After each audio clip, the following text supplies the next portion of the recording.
여러분 시를 지어본 적이 있습니까? 한 번도 아마 안 지어본 사람은 없을 것입니다. 우리가 다 시인이라고는 할 수는 없지만 시를 안 적어본 사람은 없을 거예요.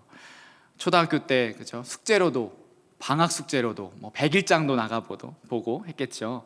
그렇게도 해봤을 뿐만 아니라 시라고 하는 것이 사실 일기장에 끄적이는 것, 혹은 블로그에, 요새는 네카톡, 나한테 보내는 그 카톡에 그냥 적어내는 것도 어떻게 보면 시라고 할 수도 있겠죠. 지금의 생각들, 감정들을 그렇게 적어보는 것이죠. 그것을 정리하면 나름대로의 시가 될 수도 있겠습니다. 시는 인간만이 할 수 있는 창조의 산물입니다.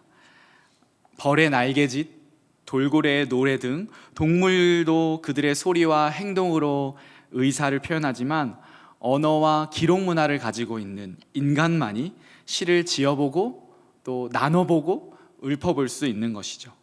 하나님이 오직 당신의 형상으로 지은 인간에게만 주신 특별한 선물입니다.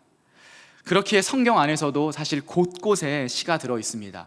단순히 오늘 우리가 읽은 시편 뿐만 아니라 창세기부터 계시록까지 많은 시들이 곳곳, 성경 곳곳에 실려 있죠. 그렇기에 오늘은 우리도 성경 저자들처럼 시를 지어보는 그런 도전과 결단의 시간을 가졌으면 좋겠습니다. 네, 이 말은 오늘 이제 목장 모임에 가서 시를 한 편 지어본다는 것은 아닙니다. 그것은 이따가 제가 설교를 다 하면 여러분이 이해할 텐데요. 올해가 가기 전에 우리 청년부 지금 가칭이에요. 100일장 이런 것들을 가을이나 겨울에 열어서 한번 발표해보고 상품도 드리고 투표도 해보고 그렇게 하면 단순히 시뿐만 아니라 수필에 은사가 있는 친구들은 수필, 또 이런 그림, 이렇게 여러 가지 웹툰 등등으로 하면 어떨까 하는 설교 다 들어보고 그런 생각들을 준비하면서 그런 생각들을 했습니다. 자, 시편 18편을 봅시다. 이 말씀은 너무나 잘 아는 유명한 시 중에 하나입니다. 교회를 처음 나온 사람이 아니고서는 이 시는 정말 많이 들어봤을 거예요. 노래로도 찬양으로도 많이 부르죠. 나의 힘이 되신 여호와여, 내가 주를 사랑하나이다. 그런데 이 말씀의 유래를 아는 우리 지체들은 많이 없을 것 같은데요. 사무엘하 22장으로 한번 가봐야 합니다. 사무엘하 22장. 네, 갑자기 사무엘하로 가는데 성경책이 있는 우리 지체들 한번 찾아보면 좋겠습니다. 제가 PPT도 준비했지만 사무엘하 22장 1절, 2절, 3절을 읽을 텐데 제가 천천히 한번 읽어볼게요. 한번 비교해 보십시오. 여호와께서 다윗을 모든 원수의 손과 사울의 손에서 구원하신 그날에 다윗이 이 노래의 말씀으로 여호와께 아뢰어 이르되 여호와는 나의 반석이시요 나의 요새시요 나를 위하여 나를 건지시는 자시요 내가 피할 나의 반석의 하나님이시요 나의 방패시요 나의 구원의 뿌리시요 나의 높은 망대시요 그에게 피할 나의 피난처시요 나의 구원자시라 나를 폭력에서 구원하셨도다. 여러분 어떠신가요? 네, 비슷하죠? 네, 사실은 거의 똑같습니다. 우리 시편 18편이 지금 우리가 3절까지밖에 안 읽었지만 뒤에 50절까지 있거든요. 사무엘하 22장도 뒤에 그렇게 50절까지 있는 것이죠. 사무엘하에 기록된 이 다윗의 시가 시편 18편으로 온 것입니다. 알다시피 시편은 시를 편집한 책이잖아요. 시를 150개를 모아서 이렇게 지은 시인데, 네, 그래서 먼저 쓰여진 게 이 사무엘하 22장이고 그리고 그것이 시편 18편으로 왔다라고 생각하면 되겠습니다. 좀 더 생각해 보겠습니다. 사무엘하 22장의 이 다윗의 개인의 시가 시편 18편으로 오면서 아까 저희가 표제에 읽었지만 대중의 시, 사실 시편은 예배 찬송시, 성전에 올라가는 노래, 예배를 준비하는 시로 이렇게 쓰였거든요. 개인의 시가 대중화가 되어서 이스라엘 백성들의 시가 되었습니다. 이것은 어떤 의미일까요? 예를 들면 이런 겁니다. 저라고 하겠습니다. 제가 하나님께 대한 고백을 시로 적고 또 은사를 주셔서 작곡도 했는데 그게 한국 교회마다 예배 찬양으로 이제 불림받는 거예요. 불려진다는 거예요. 얼마나 영광된 것이에요. 그렇게 생각하면 이 다윗의 개인의 시가 대중화됐다는 것은 아주 영광스러운 것이죠.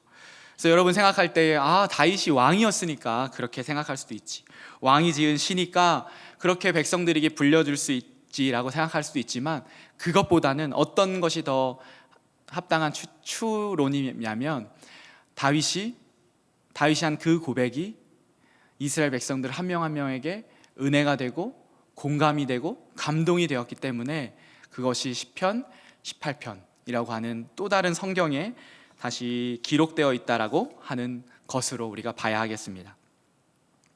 우리는 겉으로 볼 때 다윗이란 인물은 꽃길만 걸었던 사람으로 생각할 수 있습니다. 지금도 이스라엘 사람들이 추앙하는, 그래서 이스라엘 국기에 그런 그 별이 있는 것이죠. 가장 자랑스러워하는 인물이 바로 다윗이죠. 성경 안에서도 다윗은 백전백승의 용사, 통일 이스라엘 왕국의 전성기를 구가했고 나라를 안정시킨 다윗이었습니다. 그리고 하나님에게서도 가장 사랑받는 왕이었죠. 그러나 더 자세히 다윗의 삶을 우리가 들여다보면 우리 많은 지체들이 알겠지만 결코 평탄한 인생을 살았던 사람이 아닙니다. 태생부터 다윗은 이새라고 하는 그 아버지의 8번째 아들로 태어났습니다. 그 당시는 가부장 사회이고 장자 중심 사회였기 때문에 8번째 아들은 사실 아들 축에도 끼지 못해요. 그래서 사무엘 선지자가 사울의 왕의 뒤를 이어서 기름 부으려고 왔을 때 그 앞에 다윗은 나타나지도 않았습니다. 7명의 형들이 양치는 것을 본인이 양을 돌봐야 했기 때문에, 그만큼 그 가족 안에서도 다윗은 인정받지 못했던 것이죠. 또 사무엘에게서 기름 부음을 받았지만 다윗이 왕이 짠하고 된 것도 아닙니다. 이미 이스라엘에는 사울이라고 하는 걸출한 왕이 있었습니다. 우리가 생각할 때 사울은 실패한 왕이지만 사실 처음에 세울 때는 사울은 굉장히 대단한 사람이었습니다. 키가 일반 남성보다 머리 하나가 더 컸고 용맹스럽고 힘이 세었기 때문에 이스라엘의 자랑이었죠. 그런 왕이 있었기에 기름 부음 받았어도 왕이 된 것도 아니고, 또 왕이 되려고 많은 애를 썼습니다. 사울에게서 몇 번이나 죽을 위기를 넘겼고, 또 쫓겨가서 이웃나라 이방 나라에 가서 미치광이의 그 연기를 하면서 또 세월을 보내야 했고, 왕이 되어서도 바람잘 날이 없었습니다. 여러분이 얼마나 우리 다윗의 생애를 알지 모르겠지만 조금 더 얘기해 보면 다윗의 이복 형제들이 있었는데 다윗의 아들이 강간을 해서 서로 형제가 형제를 죽이는 일이 벌어졌고, 또 다윗의 4번째 아들인 압살롬이 반역을 해서 본인의 손으로 본인의 아들을 죽여야 하는 그런 일들을 겪은 게 다윗이었습니다. 겉으로 볼 때는 꽃길을 걸었던 사람이지만 사실은 결코 그의 길이 꽃길이 아니라, 평탄한 길이 아니라 사막의 길, 광야의 길이었다라고 하는 것, 더 표현하자면 핏길이었다는 것이죠. 이 숱한 죽음의 위협과 안팎의 전쟁과 사랑하는 자녀들의 죽음을 겪으며 기록한 시가 바로 시편 18편입니다. 우리가 한 가지 더 시편 18편의 이 서론을 보면서 이 유래를 알아야 되는데, 이것을 언제 기록한지도 참 중요합니다. 사무엘하 22장을 갔는데요, 23장 1절에는 이렇게 기록되어 있습니다. 이는 다윗의 마지막 말이라. 그리고 사무엘하 24장에서는 이스라엘이 인구 조사를 하고요, 사무엘하가 끝납니다. 그리고 열왕기상 1장이 시작돼요. 1장 1절에 다윗 왕이 나이가 많아 늙으니, 그리고 2장에는 다윗이 죽을 날이 임박하매. 무슨 말인가요? 다윗의 인생 가운데서 아마도 거의 마지막에 쓴 시가 바로 사무엘하 22장의 시이고 시편 18편의 시라는 것이죠. 잘 아시지만 다윗은 시인이었죠. 시편 23편, 여호와는 나의 목자시니 내가 부족함이 없으리로다. 이것은 그가 목동이었을 때, 소년이었을 때 썼습니다. 시편 150편 중에서 꽤 많은 부분의 시를 다윗이 적었습니다. 그렇게 평생을 시인으로 살았던 다윗이 그의 인생 말미에 마지막에 그의 인생을 돌아보며 하나님께 대한 고백으로 이 시를 적었다는 것입니다. 그렇기에 오늘 이 시편 18편이 우리가 여러분들이 잘 아는 말씀이기도 하지만 이 유래를 통해서 다시 한번 이 말씀이 어떤 의미인지 한번 들어봐야겠다라는 그런 마음이 열릴 것입니다. 특별히 코로나 시기에 우리 지체들도 청년들도 아직 인생을 다 산 것은 아니지만 참으로 어려운 시기를 보내고 있는데요. 취업의 문이 막히고 비전을 따라 내가 살아가고 있지만 쉽게 열리지 않고 뒤처지고 있는 것처럼 보이고, 아니 앞이 보이지 않는 그런 시대를 살아가는 여러분들에게, 우리 청년들에게 오늘 다윗이 내가 만난 하나님을 소개하고 있는 것이죠. 그렇기 때문에 우리 여러분들에게도 이 말씀이 2021년 그리고 이제 6개월 전반전이 끝나가고 있잖아요. 그리고 우리 다음 달에는 목장도 방학하고 특강을 하는데 이 전반전을 끝내면서 한번 돌아볼 수 있는 귀한 시간 되면 좋겠습니다. 네, 내 인생 시를 짓는 한 해, 것이 오늘 제목인데요. 총 3가지에 대해서 말씀드리도록 하겠습니다. 나의 정체성, 나의 힘, 나의 고백인데요. 첫 번째 나의 정체성은 이것입니다. 우리 같이 한번, 나는 여호와의 종입니다. 우리 한번 읽어보겠습니다. 시작. 나는 여호와의 종입니다. 이것이 우리의 정체성, 다윗의 정체성이었습니다. 아까 시편 18편의 그 앞에 부분을 제가 표제라고 읽었죠. 그 표제는 그 시를 설명하는 것입니다. 그래서 우리가 1절, 2절, 3절 읽을 수도 있지만 그 표제도 굉장히 중요한데, 원어인 히브리어 성경에는 실제로 그것이 1절로 포함이 되어 있습니다. 그만큼 이스라엘 백성들에게는 그 표제까지 읽는 것이죠. 우리 표제를 한 번 더 읽어보도록 할게요. 표제를 천천히 시작. 여호와의 종 다윗의 시, 인도자를 따라 부르는 노래. 여호와께서 다윗을 그 모든 원수들의 손에서와 사울의 손에서 건져주신 날에 다윗이 이 노래의 말로 여호와께 아뢰어 이르되. 노란 글씨 보이셨죠? 여호와의 종 다윗의 시. 저는 말씀을 준비하면서 이 표현에 사실 충격을 받았습니다. 지금 아까 시편 18편 유래를 다 얘기했잖아요. 다윗의 인생 마지막에 쓴 시인데 자기 정체성을 뭐라고 고백했어요? 여호와의 종이라고 고백했습니다. 그는 평생 이스라엘의 왕으로 살았습니다. 만약 저라면 이스라엘의 왕 다윗의 시, 하나님이 기름 부으신 왕 다윗의 시라고 본인을 충분히 드러내도, 과장도 아니잖아요, 드러내도 되었을 텐데, 그의 인생 마지막 시에서 그는 자기를 뭐라고 표현했습니까? 여호와의 종이라고 표현했습니다. 왜 그는 종이라고 고백했을까요? 이것이 굉장히 중요한 우리에게 인사이트를 줍니다. 그의 평생의 자기 정체성 1번이 이것이었던 것이죠. 나는 여호와의 종이야. 세상 사람들은 나를 전하, 폐하, 왕이시여, 그 누구든 나를 높이고 그 앞에서 머리를 조아리지만 그것이 내 정체성 1번이 아니라 나는 여호와의 종이라는 것이 나의 정체성이라는 것입니다. 다윗이 나라를 잘 다스렸습니다. 그래서 영토도 넓어지고 나라도 부강해졌어요. 그래서 사람들이 더 많이 그를 아부했을 거예요. 역시 다윗 왕입니다. 역시 우리나라 왕이시여, 당신이 우리나라 왕이신 게 너무나 감사합니다. 그런 숱한 아부 속에서도, 심지어 사울은 천천히요 다윗은 만만이라고 고백했던 그런 그 찬양들이, 시가 나오잖아요. 그런 말을 들었을 텐데도 다윗은 본인의 정체성을 흐트러지지 않고 이렇게 말한 것이죠. 발버둥 치는 것입니다. 나는 하나님이 세우신 왕이고 진짜 왕은 하나님이시다라고 하는 것. 나는 대리 왕이야. 나는 하나님의 종이야 라고 하는 고백. 스스로에게 몇 번이고 몇백 번, 수천 번을 되뇌었을 거예요. 다윗, 너는 하나님의 종이야. 너 이것을 까먹지 마라. 너 이거 놓치면 너 끝이다. 너의 업적으로 착각하면, 그래서 너 하나님 영광 가로치면 다윗 너 끝이다 라고 스스로 계속해서 되뇌었던 것이죠. 여러분 오해하지 마십시오. 그래서 이것을 난 못해, 난 안 돼, 이렇게 살라는 말이 아닙니다. 그것이 아니라 하나님 앞에서의 겸손을 우리가 배워야 한다는 것이죠. 제가 우리 청년부도 맡았지만 또 여러 가지 사역 중에 전도폭발 훈련을 이제 하잖아요.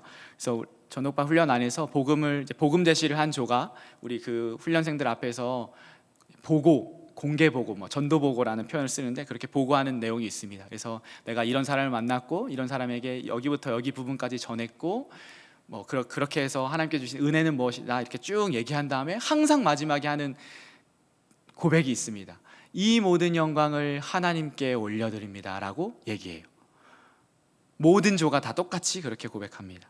습관처럼 보이지만, 습관처럼 그냥 우리가 할 수 있지만 이것은 사실 거룩한 습관이죠. 주님이 하셨습니다라는 고백인 것이에요. 여러분 생각해 보세요. 내가 연락해서, 내가 복음 외워서, 내가 장소 잡고, 내가 시간 잡아서 내가 복음 전했고 그가 결신했는데 내가 한 거지라고 생각할 수 있잖아요. 그런데 왜 전도 현장에서 또 이렇게 얘기할까요? 그것은 그 전도 현장 가운데서 하나님께서 하지 않으시면 아무것도 되지 않은 것을 우리가 경험하기 때문에 그런 고백을 하는 것이죠. 이것은 비단 전도 현장만 그렇습니까? 우리의 일상 모든 곳에서 그렇지 않습니까? 지금 이 예배도 마찬가지입니다. 제가 똑같은 설교, 이 원고를 여러분에게 전하지만 각자 듣는 반응들이, 생각들이 다릅니다. 왜 그럴까요? 성령님께서 일하시기 때문인 것이죠. 그렇기에 우리에게도 이 고백이 필요합니다. 하나님, 내 인생의 주인이 여호와 하나님이십니다. 하나님, 우리 가정의 주인이 여호와 하나님이십니다. 하나님, 이 공동체의 주인이 여호와 하나님이십니다. 내 직장의, 내 일의, 내 사업의 주인이 하나님이십니다라는 고백. 이 고백이 여러분의 평생에 떠나지 않기를 축복합니다. 그리고 나는 하나님의 종입니다라고 하는 이 고백이 자랑스럽고 영광스러운 고백되기를 축복합니다. 이것이 우리의 정체성입니다. 두 번째, 나의 힘은 무엇일까요? 네, 인생시를 짓는 한 해 두 번째는 나의 힘입니다. 나의 힘은 여호와이십니다. 우리 같이 한번 읽어볼까요? 시작. 네, 우리 1절입니다. 1절 큰 소리로 읽겠습니다. 시작. 나의 힘이신 여호와여, 내가 주를 사랑하나이다. 다윗은 분명히 알았습니다. 힘의 원천, 능력의 근원, 삶의 뿌리가 무엇인지. 그것은 본인이 가지고 있던 지혜도, 권력도, 군사력도, 돈도 아니라, 그 세상의 어떤 것도 아니라 하나님이시라는 것. 수많은 전투와 전쟁 속에서 그가 깨달았던 것이죠. 나의 힘이 어디에서 오는가? 하나님이시구나. 하나님이 내 편에 계실 때, 내가 하나님 편에 있을 때 내 승리가 보장되는구나. 그가 알았던 것입니다. 여러분, 왜 승리가 보장됩니까? 이 질문 한번 들어보세요. 여러분, 왜 하나님이 나의 힘이 되실 수 있습니까? 왜 하나님이 나의 힘이 되실 수 있습니까? 이거 신학적으로 아주 중요하고 여러분의 신앙에서도 반드시 점검해야 하는 부분이에요. 왜냐하면 왜 하나님이 나의 힘이신가요? 하나님이 살아계신 분이시기 때문이에요. 살아계셔서 역사하시는 분이기 때문이에요.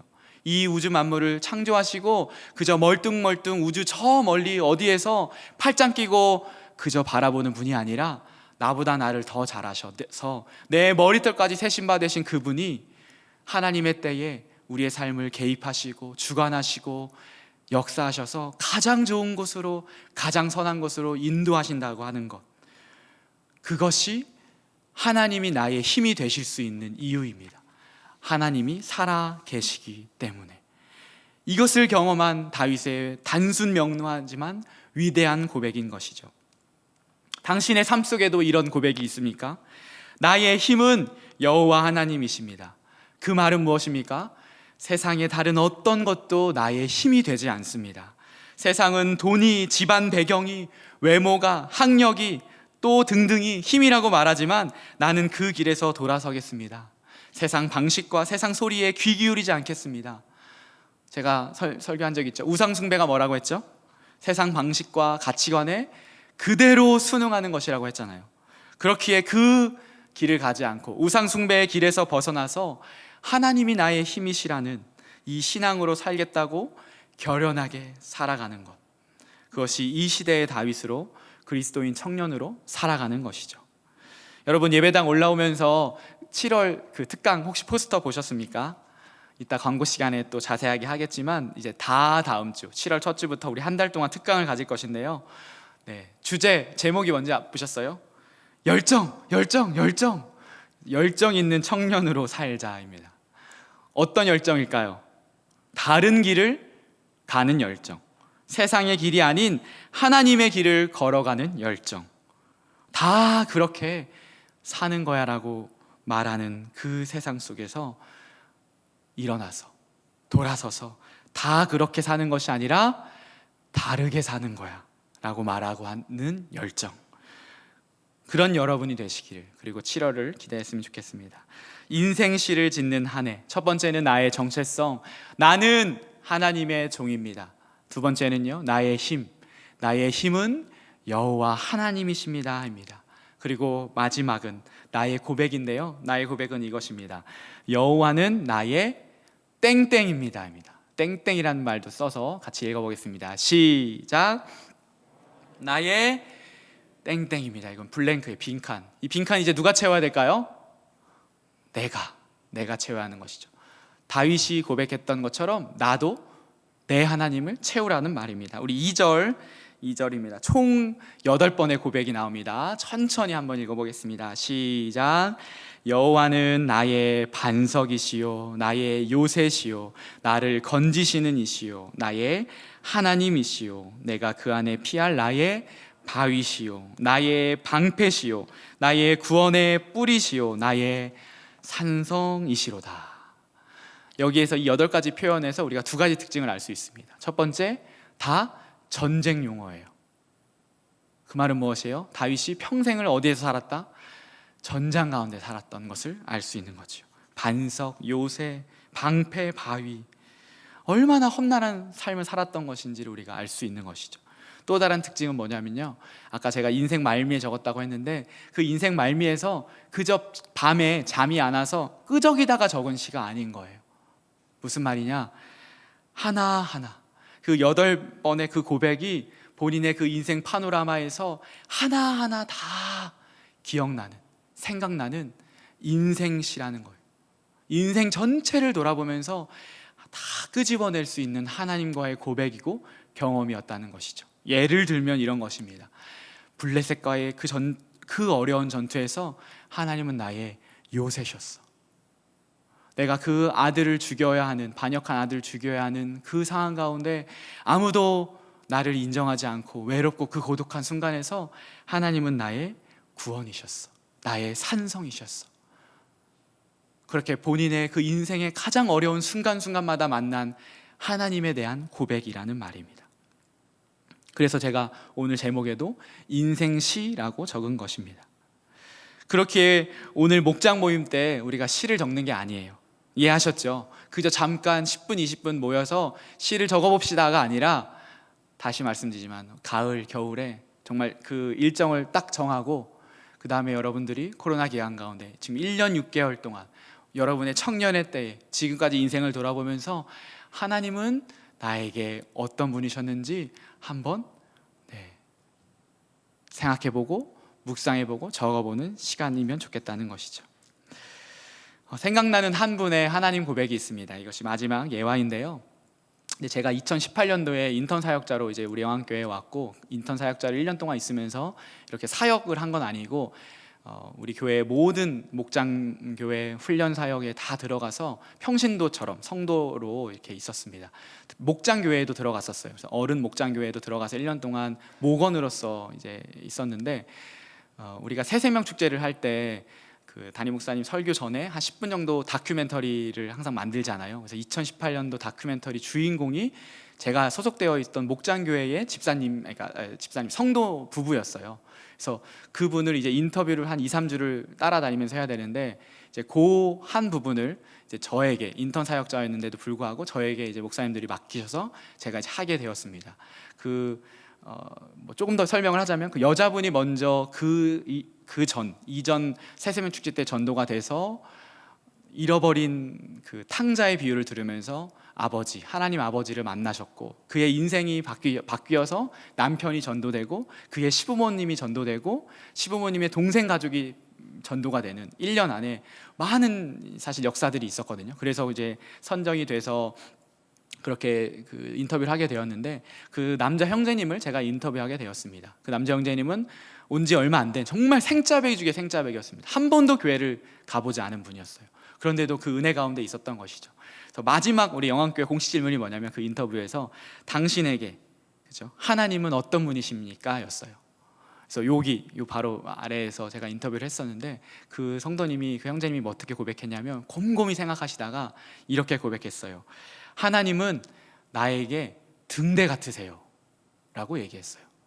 그래서 제가 확실히 부산 사람이구나, 등대라는 말을 되게 오랜만에 들었거든요. 그래서 그런 생각이 들었고, 그래서 왜 성도님 등대라고 생각하세요? 라고 제가 물어보니까 세 가지를 얘기하셨는데 그게 아직도 제 마음 가운데 또렷하게 그 기억이 남아 있습니다. 뭐라고 하셨냐면, 내가 가야 할 방향을 알려주고 잘 가고 있다고 얘기해주고, 캄캄하고 폭풍 같은 상황에도 내가 여기 있으니 안심하라고 얘기해 주시는 분이어서 하나님은 나의 등대 같습니다. 하나님은 나의 등대이십니다 라고 고백하시더라고요. 제가 얼마나 그때 감동이 있고 도전이 되고 또 소름이 끼치던지, 이렇게 정말 오신 지 얼마 안 된 이 새 신자, 새 가족분도 이렇게 하나님, 살아계신 하나님을 만나니까 이런 고백을 할 수 있구나라는 생각을 했습니다. 여러분에게는 하나님은 어떤 분이십니까?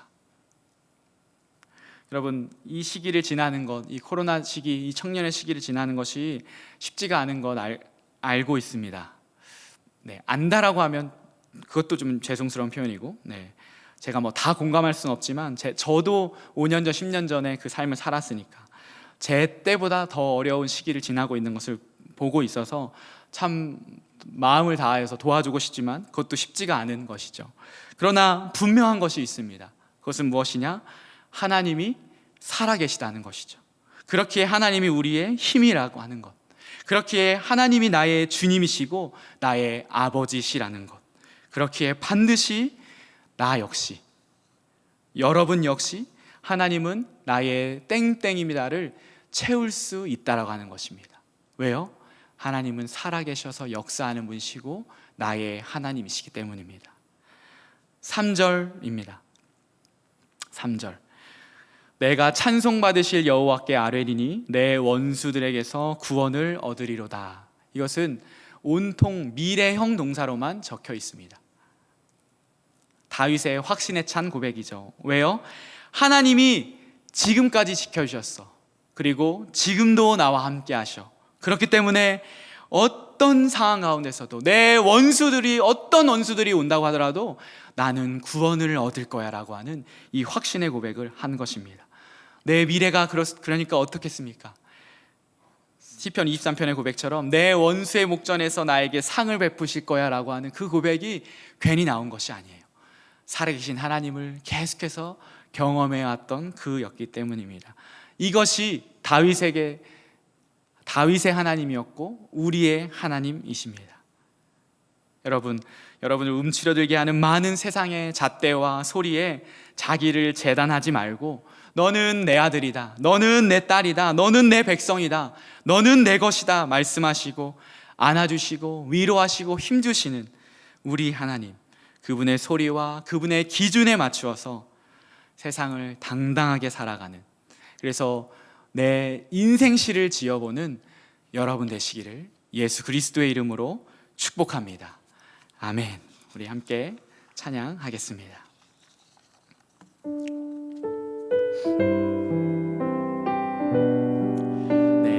말씀 준비하면서 이 찬양이 생각났습니다. 세상의 유혹 시검이 내게 몰려올 때에 나의 힘으로 그것들 이길 수 없네. 주를 찬양, 손을 들고 찬양. 전쟁은 나에게 속한 것 아니지만 주를 찬양, 손을 들고 찬양. 전쟁은 하나님께 속한 것이니. 함께 고백하면서 나아가겠습니다. 세상의 유혹 시험이, 세상의 유혹 시험이 내게 몰려올 때에 나의 힘으론 그것들 모두 이길 수 없네. 거대한 폭풍 가운데 위축된 나의 영혼 어찌할 바를 몰라 헤매이고 있을 때 주를 찬양,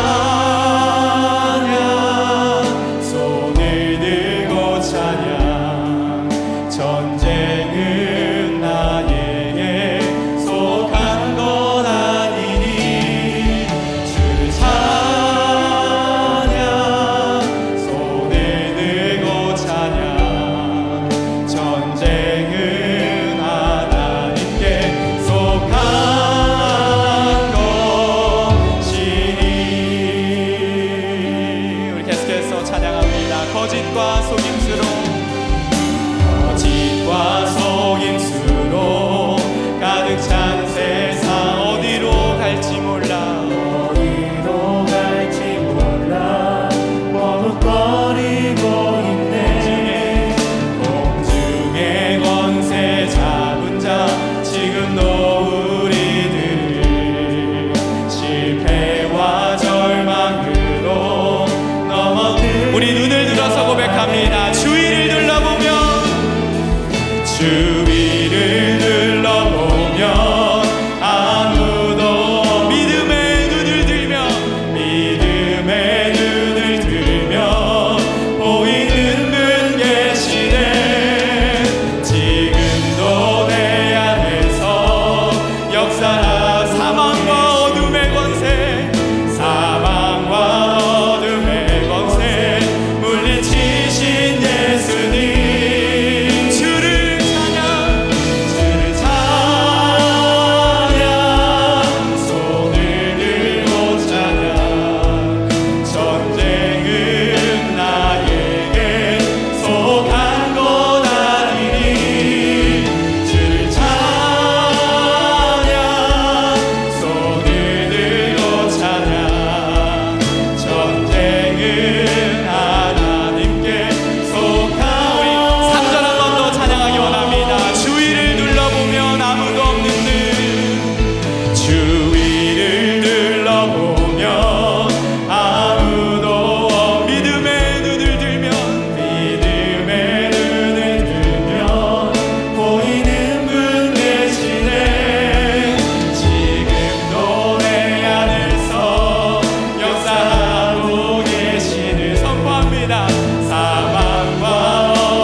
그렇습니다. 전쟁은 하나님께 속해 있습니다. 여러분, 내가 하나님의 백성인데, 하나님이 내 편인데 어리석게 내 힘으로 살려고 했습니다. 주님, 나를 불쌍히 여겨 주옵소서. 이제 세상의 소리에 귀 기울이지 않고 세상의 기준에 나를 맞추어 실패자로, 낙오자로, 루저로 판단하고 정죄하는 죄를 더 이상 짓지 않고 하나님의 눈으로 나를 바라보아 가장 귀하고 아름다운 이 세상 하나뿐이 없는 존재로 나를 보겠습니다. 우리 그렇게 결단하면서 하나님 흔들릴 때마다 성령님이 말씀과 찬양을 기억하며 살게 하여 주옵소서. 우리 기도하기 원합니다. 같이 기도하겠습니다. 하나님, 그렇습니다. 우리의 삶이 주님의 것입니다. 하나님, 나의 정체성, 나의 힘, 나의 고백이 무엇입니까? 하나님, 나의 이 고백이 우리의 고백되기를 원합니다. 하나님, 세상의 소리와 세상의 하나님 그 기준에 나를 재단하고, 그래서 나를 판단하고 나를 실패자로, 루저로 하나님 정죄하지 않게 하여 주시고, 주님께서 주시는 그 눈으로 나를 바라보고 하나님 그렇게 그 존재로 보며 살아갈 수 있도록 인도하여 주시옵소서. 하나님, 내 인생의 하나님 주인이 하나님이십니다. 하나님, 나의 힘이 여호와 하나님이십니다. 세상에 다른 어떤 것이 나의 힘이 되지 않습니다. 하나님, 우리가 그것을 결단하며 세상의 길에, 하나님 세상의 그 소리에 하나님 그것을 떨쳐 일어나 다른 길을 걷게 하여 주시고, 일생 길을 가게 하여 주시며 그 좋은 길을 분열하게 원할 수 있도록 하나님 분투하는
우리 한 번 더 결단하고 고백하면 좋겠습니다. 내 인생 시를 짓는 한 해 되게 하여 주옵소서. 코로나 기간 가운데 여러분 많은 제약들이 있죠. 이때 하나님과 교제하고 기도의 시간, 말씀의 시간을 갖게 하셔서 하나님은 나의 이런 분입니다. 나의 하나님을 만나고 고백하며 그리고 그 하나님을 전하는 삶으로 하나님 나를 이끌어 주옵소서. 코로나 가운데 많은 현실적인 장벽 앞에 그저 주저앉아 무너지는 것이 아니라 눈을 들어 하늘을 바라보고 우리의 시선을 하나님께 나아가는 우리가 될 수 있도록, 내가 될 수 있도록 주님 내 인생 시를 짓는 한 해 될 수 있도록 인도하여 달라고 우리 한 번 더 결단하고 기도하겠습니다. 하나님, 그래서 기도합니다. 내 인생 시를 짓는 한 해 되기를 원합니다. 하나님, 6개월 또 코로나 기간 우리 1년 6개월이 이렇게 지나왔습니다. 우리 청년들 많은 절벽들이, 하나님 장벽들이 우리 가운데 있습니다. 하나님, 점점 더 어려워지고 있고 점점 더 하나님 살아가는 것이 쉽지가 않은 그 시대를 살아가고 있습니다. 그럴 때마다 낙심되고 그럴 때마다 어떻게 살아가야 할지 또 앞이 보이지 않는 그 가운데서 하나님 그 벽 앞에, 그 세상 앞에 주저앉고 무릎 꿇는 사람 되지 않게 하여 주시고 눈을 들어 하늘을 바라보게 하여 주시고 주님을 바라보게 하여 주시며 하나님, 내가 하나님 앞에서 어떤 존재인지 바라보게 하여 주옵소서. 너는 내 아들이다, 너는 내 딸이다, 너는 내 사랑하는 자다. 내가 너를 사랑한다, 내가 너를 기뻐한다, 내가 너를 지명하여 불렀다. 하나님, 이 고백과 이 음성과 이 확신이 우리 가운데 있어서 내 원수들에게서 구원을 얻으리로다. 하나님, 그렇게 고백했던 이 다윗의 고백이 우리의 고백되어서 코로나 상황 가운데서도 이 청년 시간 가운데서 하나님 것을 오히려 누리고 그 유익을 누리게 하여 주시고 하나님을 더 깊이 만나는 시간 될 수 있도록 인도하여 주옵소서. 하나님, 결단이 일어납니다. 많은 사회적인 제약 가운데서 하나님 우리가 더 하나님 앞에 친밀한 시간들을, 교제의 시간들을, 기도의 시간들을, 예배의 시간들을, 하나님 말씀을 보는 그 시간들을 하나님 앞에 더 내어놓고 그렇게 나의 하나님을 만나는 저희들 될 수 있도록 인도하여 주옵소서. 하나님, 그런 고백과 그런 결단 가운데 함께하여 주셔서 하나님 이 시간 가운데 하나님이 지금까지 함께 하셨음을, 지금까지 우리와 함께 하셨음을, 주님이 하셨음을 주님께 영광 돌리는 하나님 우리들 될 수 있도록 인도하여 주옵소서. 주님, 우리 가운데 함께하여 주시옵소서. 마지막으로 한 가지만 더 기도합시다. 공동체를 위한 기도입니다. 우리 옆에 있는 지체 혹은 우리 목원들, 여러분이 알고 있는 그 지체들을 위해서 축복하면 좋겠습니다. 특별히 좌절 가운데 또 어려움 가운데 있는 지체들, 하나님 이 말씀으로 하나님 위로 얻게 하여 주시고 또 우리가 그렇게 계속해서 기도의 자리로 나아갈 때에 힘을 얻어서 우리 공동체가 세상 가운데 지지 않고 세상을 넉넉히 이기며 승리하고 하나님의 나라로 살아가는, 하나님 나라의 청년으로 살아가는 우리가 되게 되라고 기도해 주시고요. 그리고 이제 다다음 주부터 시작될 7월 특강 가운데 주님 함께하여 주시고 그 기대감과 또 오는 모든 강사님들의 입술을 주장하여 주셔서 정말 이때에 우리가 들어야 할 이야기들, 말씀들, 또 강의들 들려지도록 하나님 인도하여 달라고 우리 공동체를 위한 기도 한 번 더 올려드리겠습니다. 하나님, 그래서 기도합니다. 우리 공동체를 위한 기도합니다. 하나님, 우리 옆에 있는 지체들 축복하며 우리 목자들을 축복하며 우리 목원들을 축복합니다. 한 명 한 명 하나님께서 정말 마음 주시고 성령께서 하나님 마음 주신 그 지체들의 그 이름을 불러가며 축복하고 하나님 기도할 때 하나님 그 기도를 응답하여 주셔서 하나님 지금 좌절 가운데 절망 가운데 있습니까? 하나님 그 마음 가운데 위축된 마음도 있습니까? 하나님 그 세상의 소리에 하나님 기울이지 않게 하여 주옵소서. 하나님 복시의 신이 좋았더라. 하나님 주님 우리를 창조하셨을 때에 하나님 그렇게 우리를 바라보셨고 그것이 우리의 정체성입니다. 그것이 하나님 우리의 모습입니다. 너는 하나님의 자녀라고 하는 것, 하나님은 그 존재, 그 형상을 하루가 회복하게 하여 주셔서 하나님 그렇게 나아가는 우리 공동체 될 수 있도록 인도하여 주옵소서. 우리 목자들을 축복합니다. 하나님 한 학기 동안 너무 고생하였고 또 이제 목장 마음을 앞두고 있습니다. 하나님 목원들을 위해서 기도하고 매일매일 하나님 매주 헌신하는 우리 목자들 힘을 얻을 것이고 눈가를 강건한 거 해주시고 무엇보다 하나님 이 확신이 우리 목자들에게 먼저 있어서 하나님 그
마지막으로 다시 한번 고백합니다. 주를 찬양, 하나님을 찬양하기 원합니다. 우리의 결단으로 나아갑시다.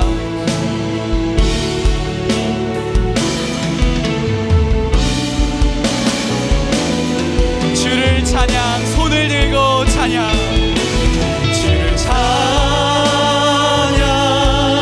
손을 들고 찬양. 전쟁은 나에게 속한 건 아니니. 주를 찬양, 손을 들고 찬양. 전쟁은 하나님께 속한 것이니. 아멘. 하나님, 이 고백, 이 찬양, 이 말씀 기억하며 한 주 승리하는 삶 되기를 소망합니다.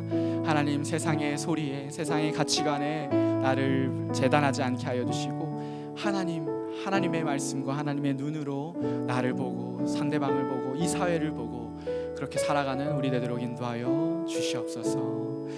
이제는 주 예수 그리스도의 은혜와 하나님의 사랑과 성령 하나님의 교통, 교제하심이 내 인생시를 짓는 한 해로 가장 어두운 이 시간을 오히려 하나님과 더 친밀한 교제의 시간으로, 또 하나님을 경험하는 시간으로 살아가기를 결단하는 모든 우리 주의 청년들, 그 머리 위에 이제로부터 영원까지 함께 하시기를 주 예수 그리스도의 이름으로 축복 기도합니다.